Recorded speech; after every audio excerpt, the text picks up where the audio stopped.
সূর্যের গরম সহ্য করা যায় না, তামার জমিনে গরমে দাঁড়ানো যায় না।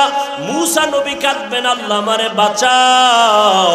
ইব্রাহিম নবী কাঁদবেন আর বলবেন, আল্লাহ আমারে বাঁচাও। ঈসা আলাইহিস সালাম কাঁদবেন আর বলবেন, আল্লাহ আমারে বাঁচাও। আম্মা জান আয়েশা বলে, নবী তখন আপনি কি করবেন? আপনি তো দোজাহানের নবী। মায়ার নবী বলেন, আয়েশা আমি তখন মাকামে মাহমুদে আমার মালিকের দরবারে সেজদায় পড়িয়া যাব। সেজদায় পড়িয়া বলবো, আল্লাহ আমার উম্মতের বাঁচাও, আমার উম্মত গুলো বাঁচাও। আমার একটা উম্মত যেন জাহান্নামে ঢুকিয়া না যায়। আমার একটা উম্মত জাহান্নামে গেলে আমি মুহাম্মদ জান্নাতে যাব না। ও নবী তখন কান্নার পরে কি হবে? নবী বলেন, আমার আল্লাহ তখন আমাকে আদেশ দিবে, নবী আর কাঁদবেন না, মাথা উঠাইয়া দেন, আপনার উম্মতের আমি জাহান্নামে দিব না, আপনি বাঁচিয়া বাঁচিয়া জান্নাতের দিকে নিয়ে যান। আম্মা জান আয়েশা বলে, নবী কোটি কোটি কোটি মানুষের মধ্যে আপনার উম্মত গুলো কেমনে বাছাই করবেন? আমার মায়ার নবী বলে, আয়েশা আমার উম্মত যারা ওযু বানাইয়া 5 বেলার নামাজ আদায় করেছে, ওদের ওযুর অঙ্গগুলো কিয়ামতের ময়দানে নূরের আলোতে ঝলমল করতে থাকবে। আমি নবী দেখা দরিয়া দরিয়া নিয়া হাউজে কাউসারের সামনে দাঁড় করাইয়া আমি নবী নিজের হাতে কাউসারের পানি পান করাবো। ও আল্লাহর বান্দারা, ওই দিন যদি আল্লাহর নবী বলেন আমার উম্মতের আমি লাইনে দাঁড় করায় যখন কাউসারের পানি দিব, দিতে দিতে দেখবো হঠাৎ করে একটা পর্দা পড়ে গেছে মাঝখানে। আমি বলবো, ফেরেশতারা পর্দা দিলা কেন? আমার উম্মত তো এখনো লাইনে দাঁড়ানো। ফেরেশতারা বলবে, আল্লাহর নবী এই উম্মত আপনার উম্মত না। বলে কেন? বলে আপনি দুনিয়ার থেকে বিদায়ের পরে এরা নামাজ পড়ে নাই, আপনার সুন্নতের জবাই করেছে। নবী বলবে, তাই যদি হয় এরগো আমার দরকার না,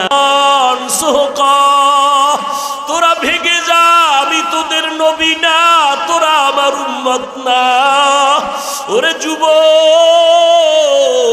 আল্লাহ যদি ওই নবী যদি ওই কথাটা তোমার আমার কপালের দিকে বলিয়া ফালায়, বলো বাবা ওই দিন তোমার উপায় কি হবে, আমার উপায় কি হবে? অতএব আল্লাহর দরবারে এখনো সময় আছে, তওবা করে কান্না করো। মরিয়া গেলে যাবা, হায়াতের মালিক আল্লাহ, ইজ্জতের মালিক আল্লাহ, রিজিকের মালিক আল্লাহ। আশেকারা মিল্লত মজহব জুদাস, আশেকারা মিল্লত মজহব খুদাস, ইশকে আশুক লস্তে কো চুবর ফরুক, हर चीज़ माशूक बाकी जुमला सू। আল্লাহ তাআলা বলেন, বান্দা এই হজের নিদর্শনটা আমি কেন কায়েম করে দিলাম? ভালো করে রহস্যটা উদ্ঘাটন করে নাও।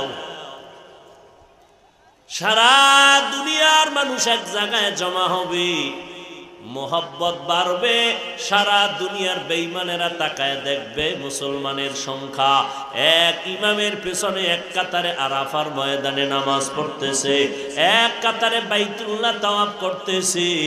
বেঈমানেরা এগুলো দেখলেই ওদের ঘুম হারাম হয়ে যাবে, আর মুসলমানের দিলের মধ্যে সাহস বেড়ে যাবে। আমরা এত মুসলমান, আমাদের এত কেন ভয়? আমরা তো মুসলমান এখনো বেঁচে আছি। এত মুসলমান বাইতুল্লাহর গিলাফ ধরে ধরে লাব্বাইকের আওয়াজ দিতেছে, আমাদের কোনো ভয় নাই, আমাদের বিজয় দিবেন আমাদের আল্লাহ। আলহামদুলিল্লাহ, আমরা এই সাহসটা হজের ময়দানে গেলে পাই। এই জন্য জামাতের গুরুত্ব বেশি। জামাতের ইবাদত করো, জামাতের সাথে গুরুত্ব বেশি। নামাজ পড়ো, জামাতের সাথে গুরুত্ব বেশি। ওয়ারকাউ মা'আর রাকিঈন, তবে হাজী সাহেব, তোমার হজ হতে হবে আমার আল্লাহর জন্য, একটা গুনাহ যেন তোমার না হয়। শুরু থেকে অন্তরের নিয়তকে পরিশুদ্ধ করে নাও। মানুষ সারাদিন ক্লাস করার পরে একটা শিক্ষক হাজিরা দেয়, ও বান্দা তুমি যেখানে সেখানে নামাজ পড়ছো, বাইতুল্লাহ গিয়ে একটা হাজিরা দিবা। তুমি যে এত টাকার মালিক হইছো, তোমার শরীরটারে এত সুন্দরভাবে আল্লাহ বানাইছেন, তার শুকর আদায় করবা বাইতুল্লাহ গিয়া। ওখানে যাওয়ার এক কারণ বললাম, সারা দুনিয়ার মানুষের মুসলমানের ঈমানের পাওয়ার বাড়ে, স্পৃহা বাড়ে, মোহব্বত বাড়ে। বেঈমানের অন্তরের মধ্যে কম্পন শুরু হয়, অন্তর ছোট হয়ে যায়। দ্বিতীয়, ওই জায়গায় যাওয়ার পরে মানুষের অহংকার জবাই হয়ে যায়, জবাই। এই টাকাওয়ালা, তোর টাকার বাহাদুরি কই গেল? রিক্সার ড্রাইভারও যেইলে বাস পইরা লাভবাইকের আওয়াজ দেয়, ভিক্ষা করে। কোটিপতিরাও সেই পোশাক পরে বাইতুল্লাহর কিনারায় মাওলার কাছে ভিক্ষা চায়। নাকি ধনীরা আলাদা যায়? হ্যাঁ, যতই মাস্তানি করো রে বাবা, সৌদি এয়ারলাইন্সে গেছো একটু টাকা বেশি, বিজনেস ক্লাসে গেছো আরামে খাইতে খাইতে গেলা, কিন্তু বাইতুল্লাহ নাই না, কোনো বিজনেস নাই, কোনো বিজনেসম্যান নাই রে বাবা। রিক্সা ড্রাইভার জুতা খুলছে, তুইও জুতা খোল। রিক্সা ড্রাইভার সাদা কাপড় পরছে, মরার আগে মর, মরার কাপড়টা লাগা, আর সারা দুনিয়ার মানুষের জানায় দিবি আমার টাকা কই, বাড়ি কই।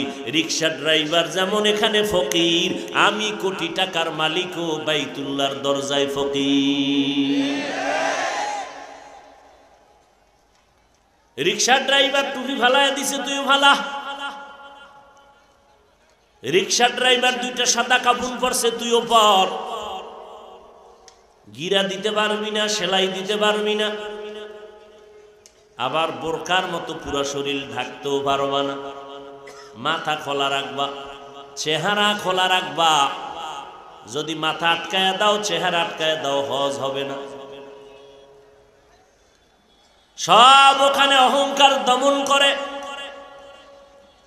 কে ধনী, কে গরিব, কে আলেম, কে মূর্খ, কোনো ভেদাভেদ নাই, সব এক কাতারে দৌড়ায়। ঢাকা থেকে যারা হেরামের কাপড় পরে, তাদের লাভবাহিক শুরু হয়ে গেছে, আল্লাহ আইতেছি তোমার দরবারে। ও বান্দা, ইবাদত করতে করতে করতে করতে, আল্লাহ মানুষ বানাইছেন ইবাদতের জন্য। ইবাদত করতে করতে বান্দা আল্লাহর মোহাব্বত তৈরি হয়ে গেছে। আল্লাহর সিজদা দিতে দিতে বান্দার মোহাব্বত বাড়তেছে। এক পর্যায়ে মোহাব্বত বাড়তে যাইয়া আল্লাহকে পাওয়ার আগ্রহ সিনার মধ্যে আসছে। মুসা আলাইহিস সালাম মাদিয়ান এলাকা থেকে বিবি সফুরা সোয়াইব আলাইহিস সালামের স্ত্রী নিয়ে রওয়ানা, মিশরের জমিনে যায়। স্ত্রীর গর্ভে বাচ্চা, শীতের রাত, কত দূর গিয়া হঠাৎ প্রসব বেদনা যখন শুরু হয়ে গেল, পয়গম্বর মুসা স্ত্রীকে সান্ত্বনার জন্য গরম দরকার, আগুনের দরকার। নজর করে দেখে দূরে আগুন দেখা যায়। মুসা নবী স্ত্রীকে বসাইয়া বলে আগুন আনতে যাই। আগুন আনতে যাইয়া সামনে যত আগায় দেখে আগুন তত পেছনে যায়। মুসা নবী যত সামনে যায় আগুন তত পেছনে যায়। এভাবে মুসা নবী আগাইতেছেন। কিছু দূর যাওয়ার পর হঠাৎ একটা আওয়াজ, কানের মধ্যে একটা আওয়াজ চলে আসলো। এমন একটা আওয়াজ, ইয়া মুসা ফাখলা'না আলাইকা বিল ওয়াদিল মুকাদ্দাসি তুয়া। এই মুসা, জুতা খুলে ফেলো। মুসা নবী বলে, মানুষ যদি আমার আওয়াজটা দিত, হয়তো ডান দিক, না হয় বাম দিক, না হয় সামন দিক, না হয় পেছন দিক, কিন্তু যে জুতা খোলার আওয়াজটা পাইলাম, চতুর্মুখী একটা আওয়াজ। আমি জিজ্ঞাসা করলাম, মান আনতা, আপনি কে? জবাব আসলো গাইবী ভাবে, আনা রব্বুক, আমি তোমার রব। কে তুমি? আমার রব। বলে, হ্যাঁ আমি তোমার রব। মুসা নবী এবার কথা শুরু করলেন, জুতা খুলো, এটাও পবিত্র জায়গা, জুতা নিয়ে ওঠা যাবে না। মুসা নবী কথা বলেন, আল্লাহ জবাব দেন, মুসা জবাব প্রশ্ন করে, আল্লাহ জবাব দেয়। কথা বাড়তেছে, মোহাব্বতও বাড়তেছে। কথা বলতে বলতে মোহাব্বত এমন পর্যায়ে গাঢ় হয়ে গেল। মুসা নবী ডাক দিয়া কয়, রব্বি আরিনি, আল্লাহ গো আর পর্দার আড়ালে কত কথা বলবা, এবার পর্দাটা সরায় দাও, আমি তোমার একটা নজর দেখতে চাই। या इलाही मुझसे मुझको दूर कर, ताके देखो मुझ में तुझको एक नजर। या इलाही तू मेरा माबूद है, या इलाही तू मेरा माशूक है। আল্লাহর ইবাদত মসজিদে যাইতে যাইতে জিকির করতে করতে অন্তরের মধ্যে মায়া জন্ম হয়ে গেল। বান্দার অন্তরে তামান্না, একটু যদি আমার মাওলারে দেখতে পারতাম, কলিজা ঠান্ডা হয়ে যাইত। মাওলারে কোথায় পাই? সন্তান কাঁদতেছে, আমার আব্বাই মারা গেছে, আব্বারে দেখি না। এবার একজন আইসা কয়, তুই বাবার জন্য এত কাঁদো কেন? ধর, এই তোর বাবার একটা জামা দিলাম, এটা তোর বাবার জামা। সন্তান জামাটা পাইয়া বুকের মধ্যে লাগাইয়া চেপে ধরে কান্না করে, আমার বাবারে পাই নাই, তবে আমার বাবার ব্যবহারের জামাটা পাইছি, আমার দিলটা হালকা হলে একটু শান্ত হলো। আল্লাহর আশিক যারা পাগলের দল, এই বান্দাগুলো আমার আল্লাহরে তালাশ করে, ইবাদতের মধ্যে ওরা আল্লাহরে তালাশ করে, জিকির করে আর অন্তর দিয়ে আমার মাওলারে তালাশ করে, খানা খায় আমার মাওলার তালাশ করে, আসমানের দিকে তাকায় আর আমার মাওলার তালাশ করে। ওই আল্লাহরে সিজদা দেই, আল্লাহরে কই পাই? আমার আল্লাহ ডাক দিয়ে কয়, আমারে দুনিয়ার জমিনে তুই কখনো তালাশ করিয়া পাবি না, তবে আমার নমুনা কিছু রাইখা দিলাম, যদি ওখানে যাইতে পারো একটু মোহাব্বত অন্তরে তাসাল্লি হবে, শান্ত হবে। আমি একটা ঘর বানায় রাখছি, বাইতুল্লাহ তার নাম, আমার ঘর, ওইটা আমার ঘর। জামালপুরের মসজিদও আল্লাহর ঘর, জাতীয় মসজিদ বাইতুল মুকাররম আল্লাহর ঘর, কিন্তু আল্লাহ ডাইরেক্ট কয় নাই বাইতুল্লাহ। ওই মক্কা নগরীর ঘরটাকে আমার আল্লাহ বলেছেন এটা আমার ঘর বাইতুল্লাহ। এই বাইতুল্লাহ আমার ঘর। মদিনার নবী বলেন, ওই বাইতুল্লাহ আমার আল্লাহর ঘর। ওখানে গিয়া যদি বাইতুল্লাহর হজরে আসওয়াদ পাথরটায় চুমা খাইতে পারো, ওরে আল্লাহর বান্দা, আমার মাওলার কুদরতের হাতে চুমা খাওয়ার বরকত পেয়ে যাবি। বাইতুল্লাহর দরজাটা আর হজরে আসওয়াদের মাঝখান জায়গাটাকে মুলতাজাম বলা হয়। ওখানে গিয়া যদি সিনাটা লাগাইয়া দিতে পারো, ওই বাইতুল্লাহর দরজা আর হজরে আসওয়াদ পাথরের মাঝখান জায়গা মুলতাজাম বলা হয়। ওই জায়গায় বুকটা লাগাইয়া যদি চাপ দিতে পারো, ও বান্দা তুই মাওলার সাথে কুদরতের মোলাকাতের বরকত পেয়ে যাবি। ইয়া ইলাহি তু মেরা মাবুদ হ্যায়, ইয়া ইলাহি তু মেরা মাশূক হ্যায়। হজের নিদর্শন হলো আমার মাওলার মোহাব্বতের পাগলামি, আর কিছুই না। আমার দরবার পাগলামির দরবার। এখানে বান্দা আইসা তুই পাগলের মতো আগে সাজতে হবে, পাগলের মতো আতর লাগাইতে পারবি না। এই সাদা কাপড় পরছু, এখন আর সাবান মাখতে পারবি না, বেরাস করতে পারবি না, এখন বেশি শরীরের মধ্যে ময়লা জয়লা পরিষ্কার করতে পারবি না। কারণ আমি মাওলার দরবার বড় কঠিন, পাগলামির দরবার। কারণ এখানে আমি আর তুই, মাঝখানে কিছু নাই। এখানে তুই আর আমি, আর কিছু নাই মাঝখানে। আমি আল্লাহ তোর মাবুদ, তুই আমার বান্দা। আমি তোরে বড় আদর করে বানাইছি। আমার বাড়িতে যখন তুই আসছো, আমি আল্লাহ পাক রব্বুল আলামিন তোর জন্য দরজা খুলে দিলাম। পাগলের সুরাতটা ধইরা ল। এখানে কোনো পাগলামি সাহেব সাহেব ভাব নিয়ে চলা যাবে না। ওই বাইতুল্লাহর চারপাশে দৌড়াবি, পাগলের কাম শুধু দৌড়ানো। দৌড়াবি, তাওয়াব করবি আর আওয়াজ দিবি লাব্বাইক আল্লাহুম্মা লাব্বাইক, লাব্বাইক লা শারীকা লাকা লাব্বাইক, ইন্নাল হামদা ওয়ান নি'মাতা লাকা ওয়াল মুলক লা শারীকা লাক। বান্দা তুমি লাব্বাইকের আওয়াজ দাও, আসতে দেওয়া যাবে না, খবরদার। মাওলার দরবারে আওয়াজ দিয়ে তুমি বলতে হবে, আওয়াজকে ছোট করা যাবে না। তুমি বড় লোক মানুষ, আস্তে আস্তে বলবা, কাজ হবে না। ওখানে বান্দা জোরে জোরে আওয়াজ দিয়া লাব্বাইক বলবা। এভাবে 7টা চক্কর দিয়া মাকামে ইব্রাহিমের পেছনে গিয়া নামাজে পড়ে যাও। 2 রাকাত নামাজ পড়া আবার সফা মারওয়ায় দৌড়াও। ওই সফা মারওয়ায় 7টা চক্কর লাগাইবা।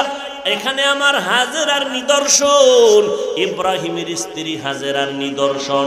আমার হাজেরা ইসমাইলের কান্না বন্ধ করার জন্য ইব্রাহিম যখন আমার ইসমাইলের হাজেরারে সহ এই বাইতুল্লাহর কিনারা রেখে গেল, মানুষ নাই, চারদিকে জঙ্গল আর কিছুই নাই। এরে পর্দার আড়ালের আম্মা জান মা হাজেরা আমার মাওলার মোহব্বতে কেমন পাগলামি করেছেন। হাজেরার পাগলামিটা আমার আল্লাহর কাছে এত কবুল হয়ে গেল, কিয়ামত পর্যন্ত সমস্ত হাজিদের আল্লাহ আইন করে দিলেন, ও হাজিরা, আমার হাজেরা যেই জায়গায় ইসমাইলের জন্য দৌড় দিল, তোমরা যদি দৌড় না দাও একজন আর হজ কবুল করা হবে না। সফা মারওয়ায় দৌড়ানো, মাই কিরম ডিস্টার্ব করে কেন ভাই? সফা মারওয়ায় দৌড়ানো আল্লাহর হুকুম বটে, তবে নিদর্শন মা হাজেরা। কারণ মা হাজেরাকে ইসমাইলের সহ বাবায় রেখে যখন বিদায় হয়, চতুর্পার্শ্বে জঙ্গল, সূর্যের আলো দেখা যায় না, বাইতুল্লাহ দেখা যায় না। আল্লাহর ওয়াদার এখানে রেখে দাও। ইব্রাহিম নবীর 80 বছরের বয়সের পরের সন্তান ইসমাইল কত আদরের।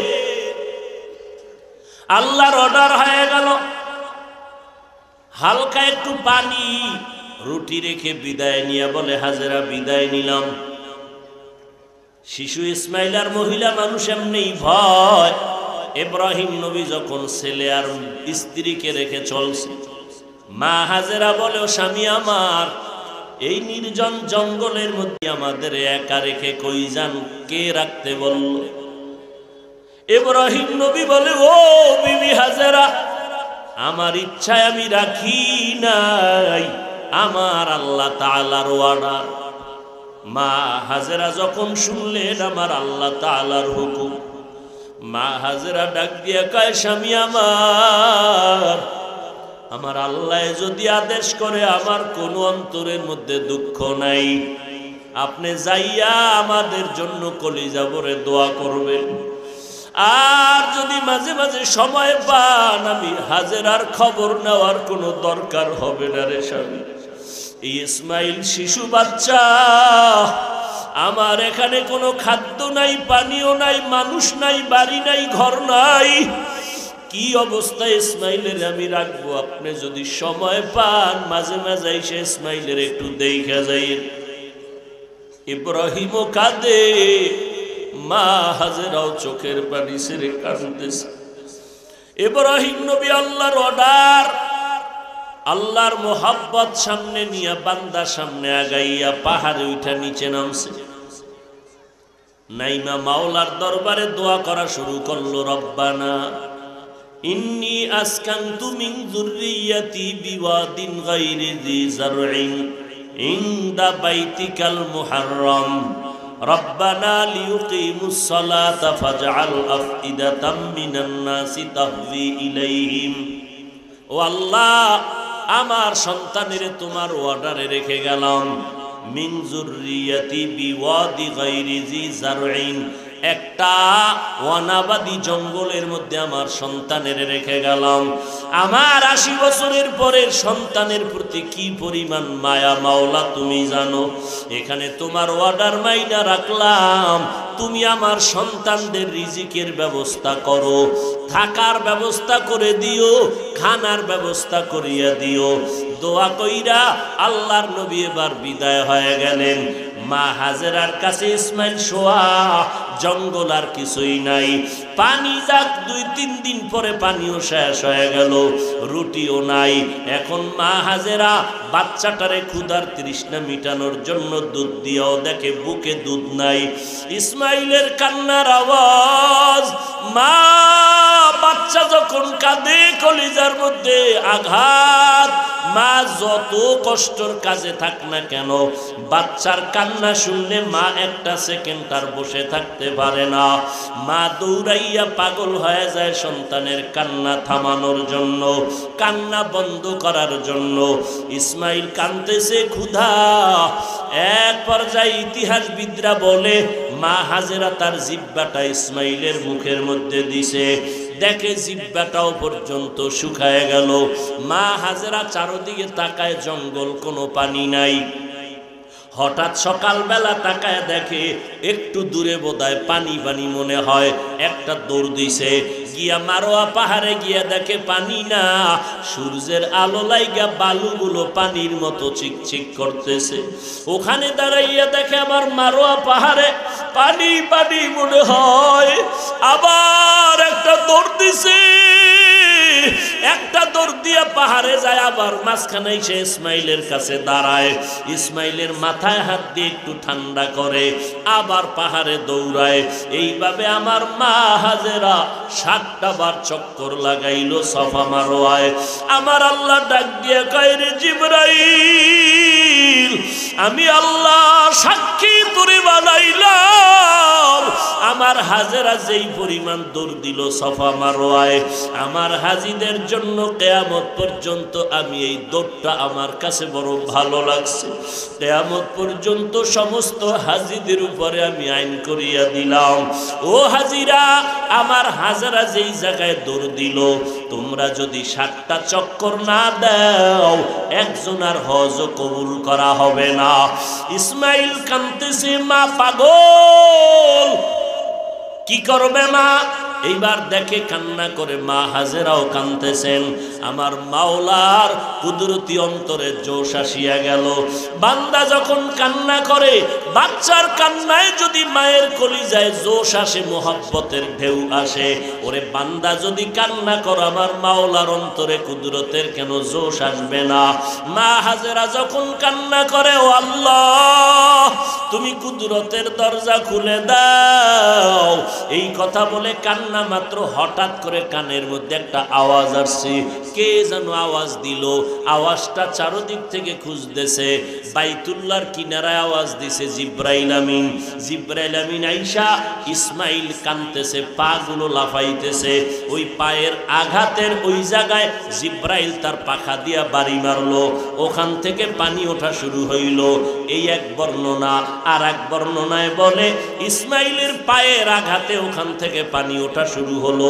এইবার মা হাজেরা দৌড়াইয়া দেখে পানি বের হয়ে যাইতেছে, চতুর্দিক থেকে বালু দিয়া বাদ দিয়া কয়, জম জম, থাম থাম, থেমে গেল।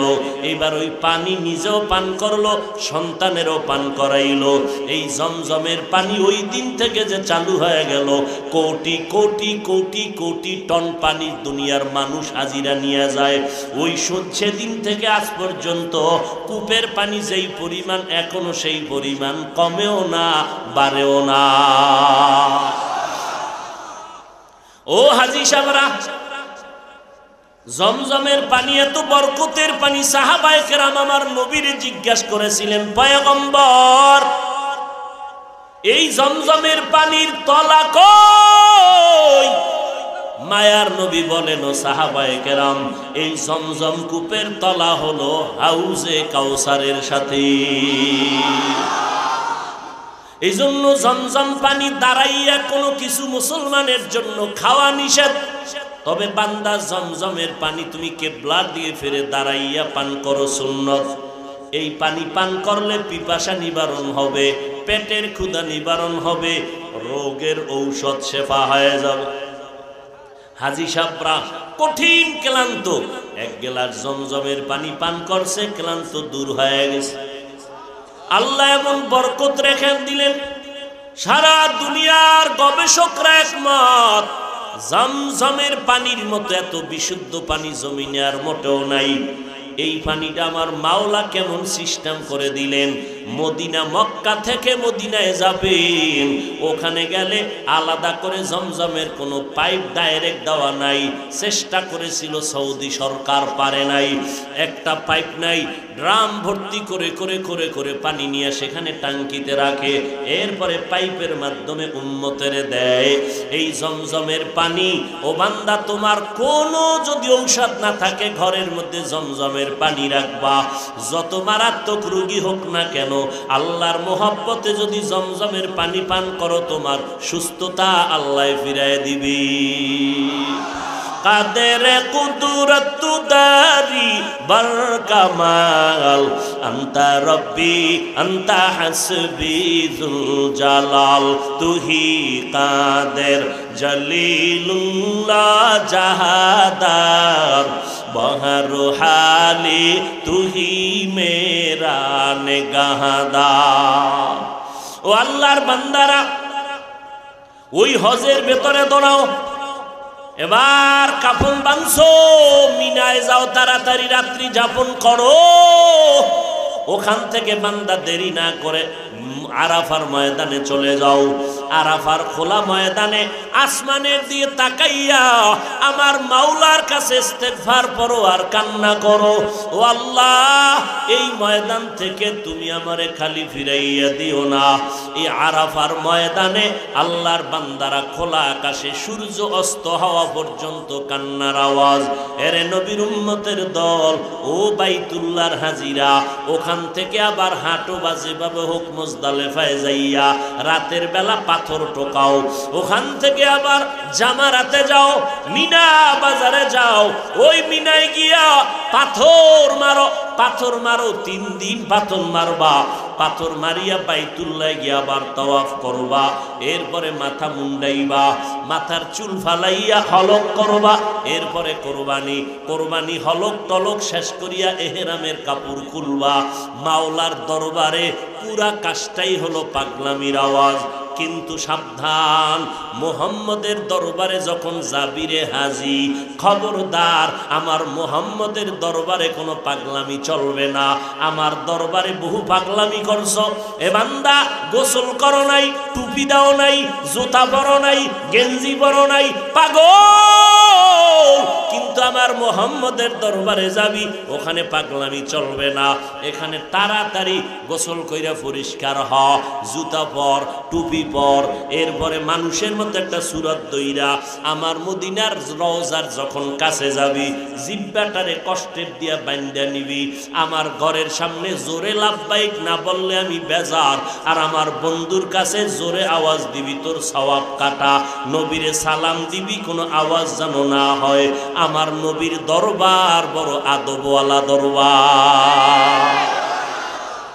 আমার নবীর দরবারে চিৎকার করে আওয়াজ দিবি না, হারাম। আর বাইতুল্লাহ যদি আওয়াজ ছাড়া লাব্বাইক বলো, কবুল হবে না। কারণ আমার দরবার আওয়াজ হলো চিৎকারের আওয়াজ। এই জন্য বান্দা, আমার দরবার হলো পাগলামির দরবার। আমার দরবার মোহাব্বতের দরবার। আর মোহাব্বতের দরবারে যারা ডুব দেয়, মোহাব্বতের কোনো সীমানা থাকে না, মোহাব্বতের কোনো স্কেল থাকে না। মোহাব্বত মানুষের অন্ধ বানায় দেয়, মোহাব্বত মানুষের অন্ধ বানায় দেয়।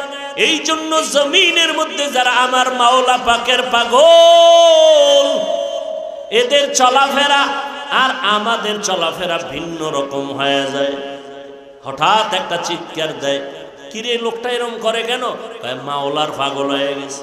এখন তুমি তারে পাগল পাগল বইলা হিংসা করিও না, কারণ ওই বান্দা যেই লাইনের পাগল, তুমি ওই লাইনে না থাকলেও তুমি অন্য লাইনের পাগল, তুমিও পাগল।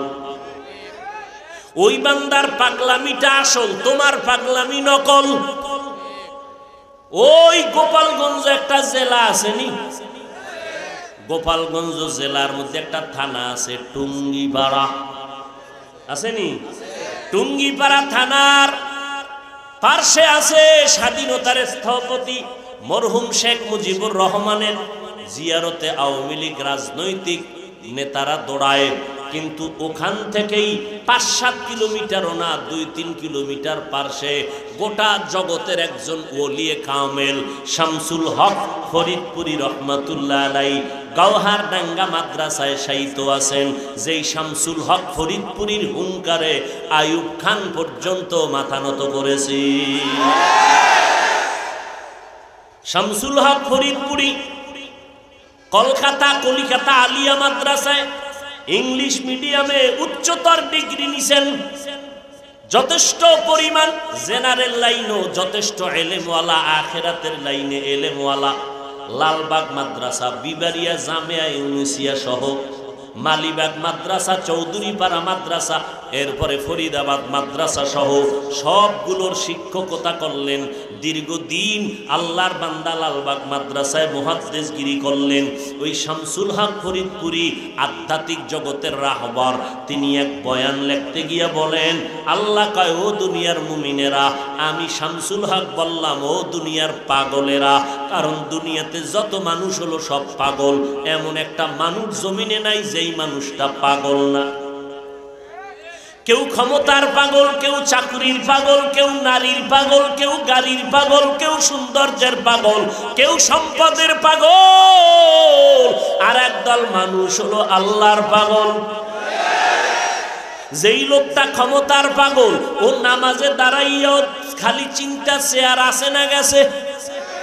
যেই লোকটা বাড়ির পাগল, 24 ঘন্টা ঘুমের ভিতর বাড়ি বাড়ি কয়া চিৎকার দেয়। যেই লোকটা নারীর পাগল, ও নারী নিয়ে গবেষণা, ফিকির জিকির, নারী নারী নারী নারী নারী। ওরে নারীর পাগল যদি নারী নারী জিকির করে, বাড়ির পাগল যদি 24 ঘন্টা বাড়ির জিকির করে, ওরে যারা আমার আল্লাহর পাগল, এরা কেন আল্লাহ আল্লাহ জিকির করবে না?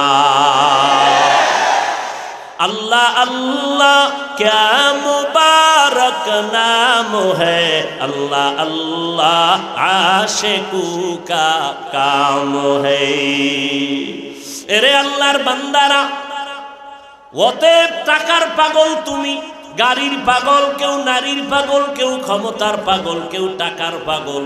ও বাবা, আর একদল আল্লাহর পাগল। এখন তুমি চিন্তা করো কোন দিকের পাগল হইলে তোমার লাভ বেশি। চিন্তা করো ও নবীর উম্মতেরা, বাড়ি বাড়ি পাগলামি করতে গিয়া বহু পাগল বাড়ি সাইরা খালি হাতে কবরে গেল। গাড়ির পাগলেরা গাড়ি সাইরা কবরে গেল, সাথে নিয়ে যাইতে পারলো না। ও আল্লাহর বান্দারা, নারীর পাগল নারী নারী করে করে খালি চলে গেল। এর সাথে নারী যায় নাই, বাড়ি যায় নাই, গাড়ি যায় নাই, বরং নিজের আপন জনেরা গেঞ্জিটা বেলেট দিয়া কেটে রাইখা দিল।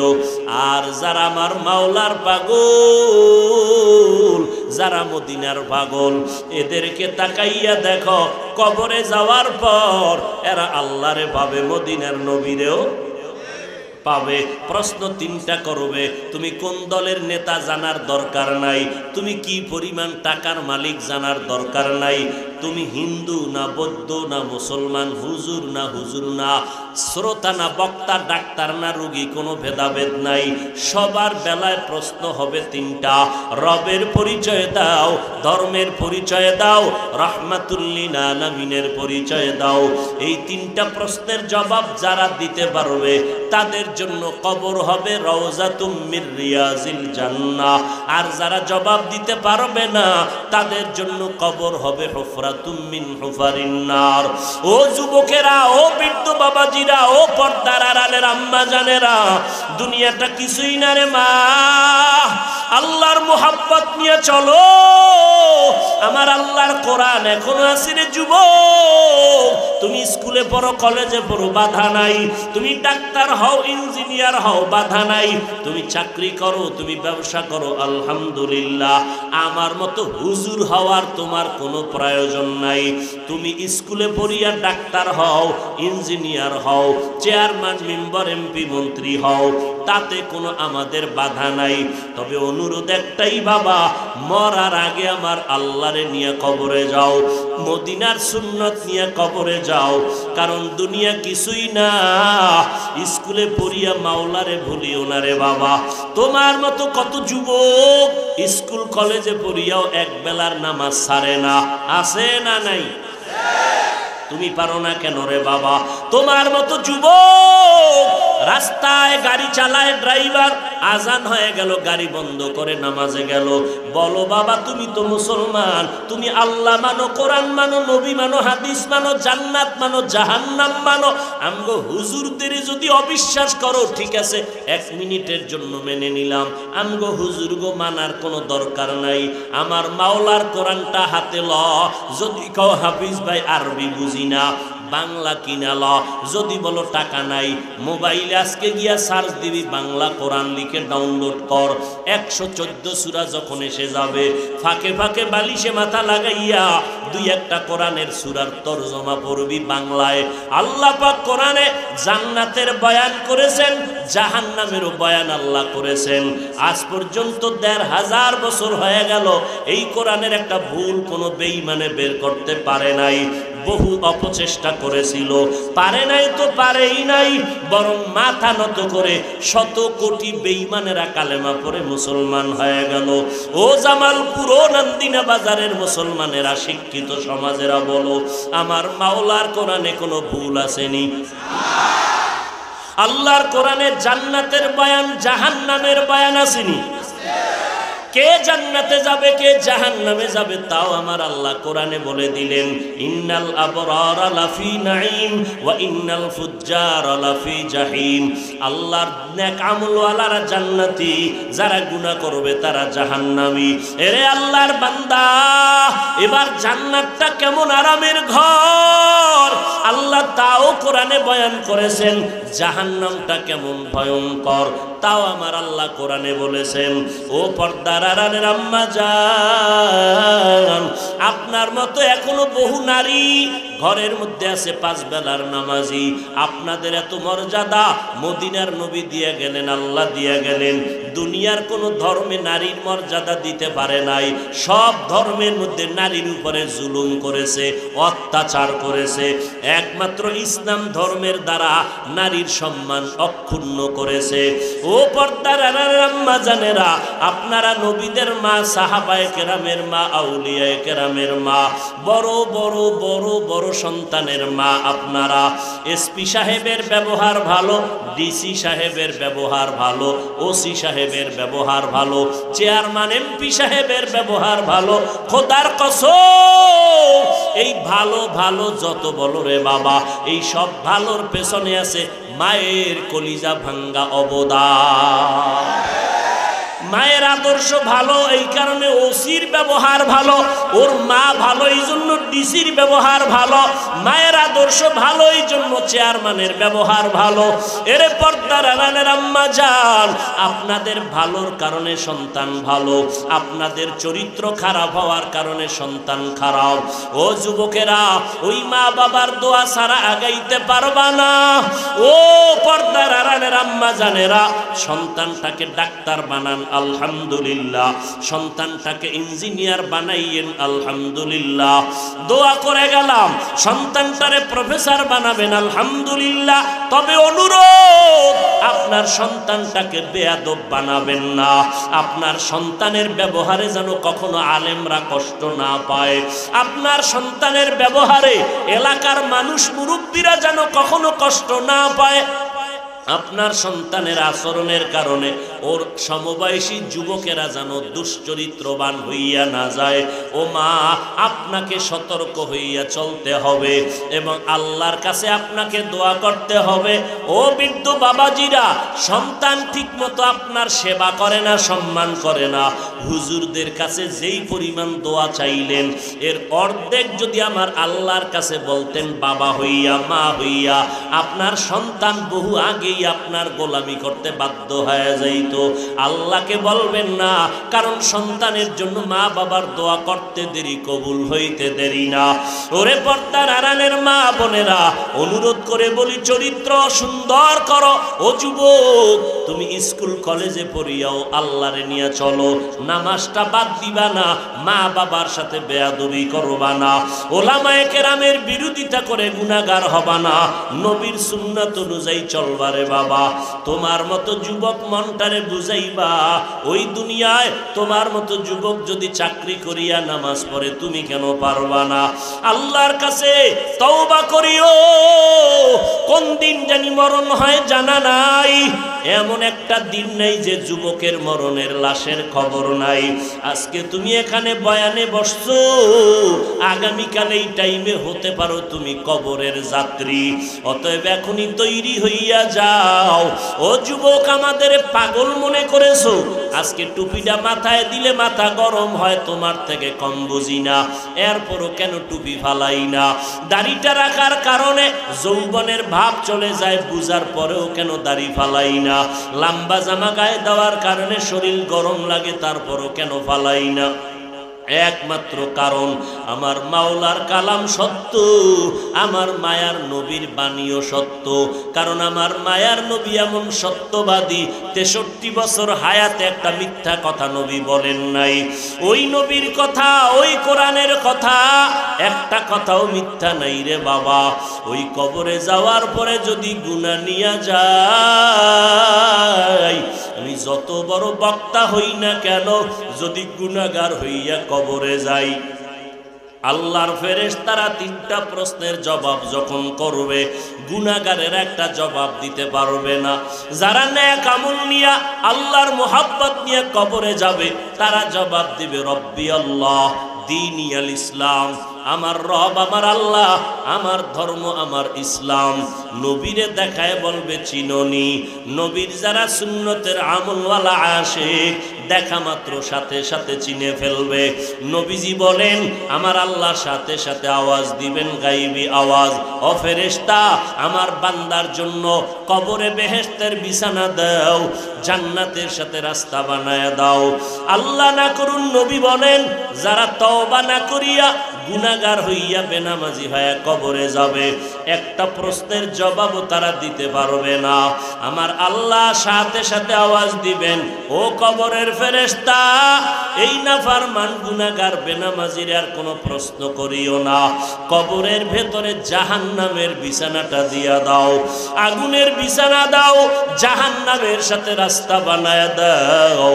আল্লাহ বলবেন এরে কবরের মাটি, এই নাফরমান আমার দেওয়া পানি, আমার দেওয়া সূর্যের আলো, চাঁদের আলো, বাতাস, জমিনের ফসল, গাছের ফল খাইলো, নদীর মাছ খাইলো, এত বড় নিমক হারাম, একবারও আলহামদুলিল্লাহ বলে শুকর আদায় করে নাই। ওলামায়ে কেরাম পায়ে ধরে ধরে নামাজের কথা বলতো, নামাজ পড়ে নাই। এখন আর দেরি করা যাবে না, ও কবরের মাটি জোরে জোরে এরে চাপ দাও। এত জোরে চাপ দিবে পাঁজরের হাড় চুরমার হয়ে যাবে। আম্মা জান আয়েশা বলতেছেন আমি একদিন দেখি মায়ার নবী আমার রুমের মধ্যে বসে বসে গুনগুন গুনগুন করে কান্না করে। আম্মা জান আয়েশা বলে নবী কেন কাঁদেন? মায়ার নবী বলেন ও আয়েশা, হাসরের ময়দানের ভয়ঙ্কর শাস্তির কথা মনে পড়ার কারণে কান্না করি। এমন ভয়ঙ্কর হবে হাসরের মাঠ। আম্মা জান আয়েশা বলেন কেমন ভয়ঙ্কর? নবী বলেন এই জমিনটাই হবে কিয়ামতের মাঠ। আল্লাহর আদালত হবে সিরিয়ার জমিনে। আল্লাহ পাক সব মানুষকে উলঙ্গ দাঁড় করাবে, নারী আর পুরুষেরা সব উলঙ্গ হাসরের ময়দানে দাঁড়াবে। আমার আল্লাহ বলবে সূর্য তুই নিচে নেমে আয়, তোর যত গরম জমিনে ছেড়ে দে। সূর্যের গরমে মাটির জমিনটা তামা হয়ে যাবে। ওদিকে জাহান্নামের আওয়াজ, জাহান্নাম চিল্লাইতে থাকবে, ও আল্লাহ বেনামাজি গুনাহগার গুলো আমার পেটে দাও, সহ্য করা যায় না। আল্লাহ বলবে জাহান্নাম একটু অপেক্ষা কর। ওদিকে আমার আল্লাহ রাগান্বিত আওয়াজ দিবেন। মায়ার নবী বলেন আয়েশা এমন কঠিন হালাত হবে যে সমস্ত হাসরবাসীরা কান্না শুরু করবে, এমন কি যে সমস্ত নবীদের কোনো গুনাহ নাই, নবীরাও পর্যন্ত কান্না শুরু করবেন। আদম নবী উম্মতের কথা ভুলিয়া বলবে আল্লাহ শুধু আমারে বাঁচাও। সূর্যের গরম সহ্য করা যায় না, তামার জমিনে গরমে দাঁড়ানো যায় না। মূসা নবী কাঁদবেন আল্লাহ আমারে বাঁচাও। ইব্রাহিম নবী কাঁদবেন আর বলবেন আল্লাহ আমারে বাঁচাও। ঈসা আলাইহিস সালাম কাঁদবেন আর বলবেন আল্লাহ আমারে বাঁচাও। আম্মা জান আয়েশা বলে নবী তখন আপনি কি করবেন? আপনি তো দোজাহানের নবী। মায়ার নবী বলেন আয়েশা আমি তখন মাকামে মাহমুদে আমার মালিকের দরবারে সেজদায় পড়িয়া যাব। সেজদায় পড়িয়া বলবো আল্লাহ আমার উম্মতের বাঁচাও, আমার উম্মত গুলো বাঁচাও, আমার একটা উম্মত যেন জাহান্নামে ঢুকিয়া না যায়। আমার একটা উম্মত জাহান্নামে গেলে আমি মুহাম্মদ জান্নাতে যাব না। ও নবী তখন কান্নার পরে কি হবে? নবী বলেন আমার আল্লাহ তখন আমাকে আদেশ দিবে নবী আর কাঁদবেন না, মাথা উঠাইয়া দেন, আপনার উম্মতের আমি জাহান্নামে দিব না, আপনি বাঁচিয়া বাঁচিয়া জান্নাতের দিকে নিয়ে যান। আম্মা জান আয়েশা বলে নবী কোটি কোটি কোটি মানুষের মধ্যে আপনার উম্মত গুলো কেমনে বাছাই করবেন? আমার মায়ার নবী বলে আয়েশা আমার উম্মত যারা ওযু বানাইয়া 5 বেলার নামাজ আদায় করেছে ওদের ওযুর অঙ্গগুলো কিয়ামতের ময়দানে নূরের আলোতে ঝলমল করতে থাকবে। আমি নবী দেখা দরিয়া দরিয়া নিয়া হাউজে কাউসারের সামনে দাঁড় করাইয়া আমি নবী নিজের হাতে কাউসারের পানি পান করাবো। ও আল্লাহর বান্দারা ওই দিন যদি আল্লাহর নবী বলেন আমার উম্মতের আমি লাইনে দাঁড় করায় যখন কাউসারের পানি দিব দিতে দিতে দেখবো হঠাৎ করে একটা পর্দা পড়ে গেছে মাঝখানে। আমি বলবো ফেরেশতারা পর্দা দিলা কেন? আমার উম্মত তো এখনো লাইনে দাঁড়ানো। ফেরেশতারা বলবে আল্লাহর নবী এই উম্মত আপনার উম্মত না। বলে কেন? বলে আপনি দুনিয়ার থেকে বিদায়ের পরে আর নামাজ পড়ে নাই, আপনার সুন্নতের জবাই করেছে। নবী বলবে তাই যদি হয় এরগো আমার দরকার না,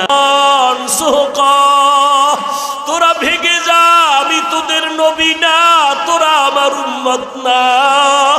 ওরে যুবক আল্লাহ যদি ওই নবী যদি ওই কথাটা তোমার আমার কপালের দিকে বলিয়া ফালায় বলো বাবা ওই দিন তোমার উপায় কি হবে আমার উপায় কি হবে?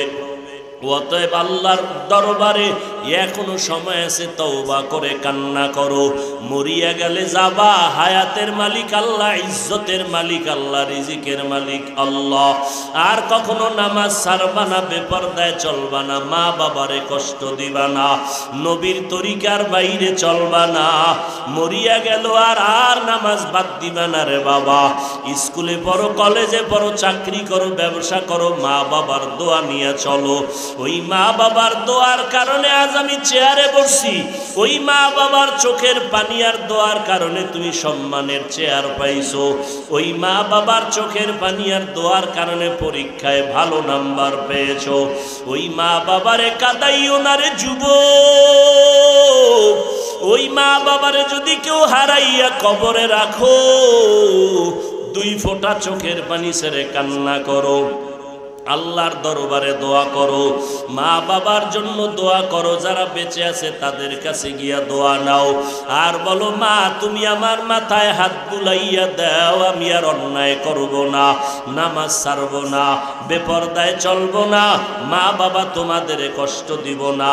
ওলামায়ে কেরামের পরামর্শ নিয়ে সামনে আগাবো। তওবা করার যদি নিয়ত হয় খাঁটি তওবার নিয়তে 2 হাত আল্লাহকে দেখায় দাও।